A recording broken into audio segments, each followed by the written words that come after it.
అదే RTV app వార్తల్ని క్షణాల్లో చదివే అవకాశం ఉంటుంది. ఒక న్యూస్ పేపర్, ఒక టెలివిజన్ ఛానల్ మీ చేతుల్లో ఎప్పుడూ ఉంటాయి. శుక్రవారం నుంచి ఎడతెరిపి లేకుండా కురుస్తున్న వర్షాలకు వాగులు వంగలు పొంగి పూర్తిగా జనజీవనం అస్తవ్యస్తంగా మారింది.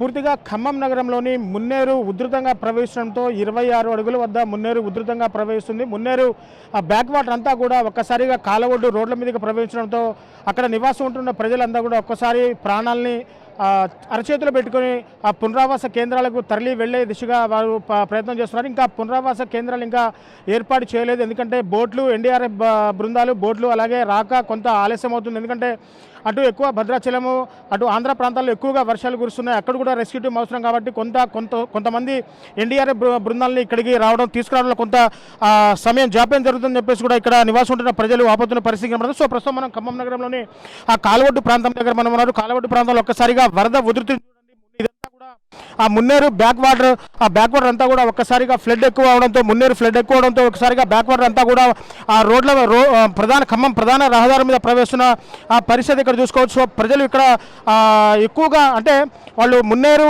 పరివాహక ప్రాంతాల్లో ఉండే ప్రజలంతా కూడా వారి సామాన్లు తీసుకొని వచ్చి వాళ్ళంతా పూర్తిగా ఆ ఒడ్డుకు వస్తున్న పరిస్థితి పూర్తిగా ఇక్కడ కనబడుతుంది. సో మరికొంతమంది అక్కడ ఆ ఇళ్లలో కొంతమంది డాబాల మీదకి ఎక్కి వాళ్ళు ప్రాణభయంతో డాబాలు ఎక్కి వాళ్ళు ప్రాణాలను గుప్పెట్లు పెట్టుకొని జీవిస్తున్న పరిస్థితి ఇక్కడ కనబడుతుంది. సో మొత్తంగా కూడా ఇక్కడ ఒక్కసారిగా ఇక్కడ విజువల్స్లో చూసుకోవచ్చు. పూర్తిగా నడుము లోతు నీళ్ళలో అంటే దాదాపు రోడ్డు నుంచి దాదాపు 4.5 అడుగుల లోతు కూడా ఇక్కడ నీళ్ళు ఇక్కడ ఉంటాయి. సో పూర్తిగా ఆ ప్రజలంతా కూడా ఇక్కడ వైర్లు కట్టుకొని ఆ వైర్ల సహాయంతో అంటే రోప్ సహాయంతో కూడా బయటకు వస్తున్న పరిస్థితి కనబడుతుంది. సో ఇక్కడ ట్రాఫిక్ పోలీసులు అలాగే ఆ సివిల్ పోలీసులు కూడా పూర్తిగా ఇక్కడ ఎవరు కూడా ప్రజలు ఈ వరదలోకి పోనీకుండా పూర్తిగా పలు జాగ్రత్తలు తీసుకుంటున్నారు. సో గత సంవత్సరం మున్నేరులో అంటే గత సంవత్సరం జూలైనా కూడా ఆ మున్నేరు దాదాపు ఇదే భారీ స్థాయిలో ప్రవహించింది. కొంతమంది సారథి నగర్ కావచ్చు, అలాగే బొక్కలగడ్డ ప్రాంతాలు కావచ్చు, ఈ ప్రాంతాల్లో కూడా ప్రజలంతా కూడా ఇళ్లలోనే ఇరుక్కొని ఉన్నారు. వాళ్ళని కూడా సాయంత్రానికి ఎన్డీఆర్ఎఫ్ బృందాలు బోట్లలో వచ్చి కూడా వాళ్ళని కాపాడిన పరిస్థితి సో పూర్తిగా ఇక్కడ చూసుకోవచ్చు. సో మొత్తంగా ఇక్కడ విజువల్స్లో చూసుకున్నట్లయితే ఇదంతా కూడా మున్నేరు బ్యాక్ వాటర్ పూర్తిగా మున్నేరులో పూర్తిగా 26 అడుగులు ప్రవేశిస్తున్న మున్నేరు ఉధృతంగా ప్రవేశిస్తుంది. సో అక్కడ పైనుంచి ఎగువ ఆ గార్ల బయ్యారం వద్ద అటు వరంగల్ మహబూబాబాద్ జిల్లాలో కురుస్తున్న వర్షాలకి దిగువ ప్రాంతం మున్నేరు వరద పోటెత్తింది. సో పూర్తిగా అక్కడ మరికొద్ది సేపట్లో ఆ బయ్యారం చెరువు కట్ట కూడా తెగే ప్రమాదం ఉందని చెప్పేసి అక్కడ స్థానికులు చెప్తున్న పరిస్థితి కనబడుతుంది. సో ఒకవేళ కనుక బయ్యారం చెరువు గట్టు కనుక తెగితే మాత్రం ఇంకా మున్నేరుకి వరద ఉధృతి ఇంకా హెవీగానే వస్తుందని చెప్పాలి. సో 26 అడుగులకే రోడ్ల మీద 3.5 నుంచి 4 అడుగుల ఎత్తు నీరు ప్రవేశిస్తుంటే ఒకవేళ ఆ బయ్యారం చెరువు కట్ట కనుక తెగితే పరిస్థితి ఏంటనేది ఒకసారి ఊహించుకోవడానికే భయంగా ఉన్న పరిస్థితి పూర్తిగా ఎక్కడ కనబడుతుంది. సో మన దగ్గర ఇక్కడ ఒక బ్రదర్ మన దగ్గర ఉన్నారు. సో పూర్తిగా అతను ఒక చేతి కర్ర నడవలేని పరిస్థితిలో చేతి కర్ర ఊతం పెట్టుకుని కూడా నడుస్తున్న పరిస్థితి కనబడుతుంది. సో ఢిల్లీ వెళ్ళడానికి కూడా పూర్తిగా వాహనాలు అని చెప్పేసి అంటున్నారు. సో పూర్తిగా అక్కడ పోలీసులు కూడా రంగప్రవేశం చేశారు.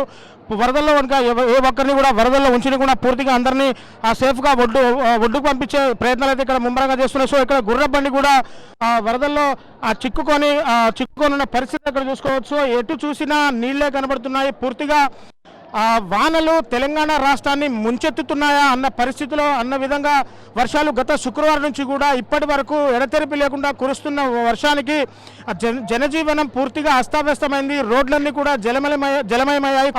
వర్షాలు ఆగిపోతాయా లేకుంటే ఇలాగే కంటిన్యూ అవుతాయా ఒకసారిగా వేచి చూడాల్సిన పరిస్థితి కనబడుతుంది. సో ఇక్కడ సారథి నగర్ కానీ బొక్కలగడ్డ కానీ అటు ప్రకాష్ నగర్ చివర కానీ పూర్తిగా ఎక్కడ చూసుకున్నట్లయితే మొత్తంగా కూడా ఎటు చూసినా నీళ్ళే కనబడుతున్నాయి. కనుచూపు మేరలో కూడా ఎక్కడ చూసినా ఆ నీళ్ళే కనబడుతున్నాయి, నీటి వరదలు కనబడుతున్నాయి. ప్రజల్ని పూర్తిగా ఎన్డీఆర్ఎఫ్ సిబ్బంది రాగానే బోట్ల సహాయంతో వాళ్ళని పూర్తిగా సురక్షిత ప్రాంతాలకు తీసుకొచ్చే దిశగా ఇక్కడ పోలీసులు చర్యలు తీసుకున్న పరిస్థితి కనబడుతుంది. సో ఏది ఏమైనా ఒక్కసారిగా ఆ దంచి కొడుతున్న వానలకు రాష్ట్రం అంతా కూడా అతలాకుతలమైపోయింది.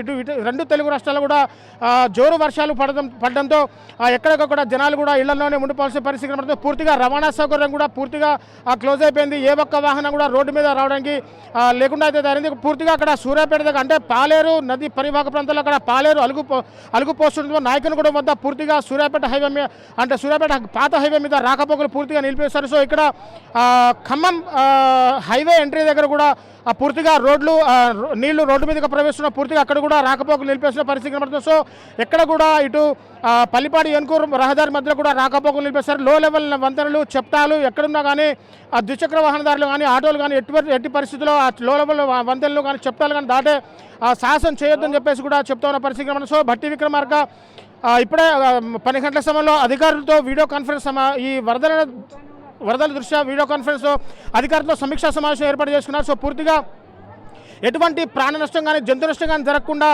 పోలీసులు రెవెన్యూ సిబ్బంది పూర్తిగా సహాయ చర్యలు చేపట్టాలని చెప్పేసి కూడా యంత్రాంగం పూర్తిగా కూడా ఇప్పటికే పోలీసు అధికారులకు జారీ చేసిన అవకాశం కనపడుతుంది. సో ఇది ఇక్కడ తుఫాన్ మీద ఖమ్మం నుంచి తాజా పరిస్థితి. ఇది కెమెరా పర్సన్ నాగేంద్ర బాబుతో నేను మీ దేవేందర్, RTV ఖమ్మం నుంచి. మరిన్ని వీడియోస్ కోసం ఛానల్ ని సబ్స్క్రైబ్ చేయండి, లేటెస్ట్ అప్డేట్స్ కోసం వాట్సాప్ ఛానల్ ని ఫాలో చేయండి అండ్ లింక్ డిస్క్రిప్షన్ లో ఉంది.